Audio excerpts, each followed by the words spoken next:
দীঘার অন্যতম নতুন একটা দেখার জিনিস হচ্ছে জাহাজ বাড়ি। এটা মোটামুটি 2-3 বছর আগে তৈরি হয়েছিল, মানে আন্ডার কনস্ট্রাকশনের মধ্যে চলছিল, কিন্তু এখন মোটামুটিভাবে এটা পুরো রানিং হয়ে গেছে। এর ভেতরে যেগুলো আছে সেটা হচ্ছে তোমার, এটা কোনো থাকার জায়গা নয়, কিন্তু এর মধ্যে অনেক খেলাধুলা যে সমস্ত স্পোর্টস আছে সেইগুলো কিন্তু এর মধ্যে হয়, মানে আর্টিফিশিয়াল যেসব গেমগুলো হয়, ইনডোর গেমগুলো যেগুলো হয় সেইগুলো।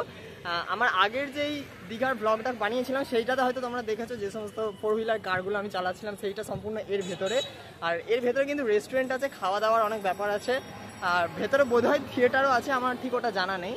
তো ব্যাপারটা কিন্তু খুব সুন্দর, মানে এটা শঙ্করপুর উন্নয়ন কর্তৃপক্ষ সরকারি একটা জাহাজ বাড়ি। তো এক্ষেত্রে তোমরা যদি কখনো আসো, একটা এক্সপিরিয়েন্স তোমরা অবশ্যই করো, খুব সুন্দর একটা এক্সপিরিয়েন্স হবে। আমি আমার নিজস্ব ব্যক্তিগত অপিনিয়ন দিলাম, আশা করছি তোমাদেরও ভালো লাগবে।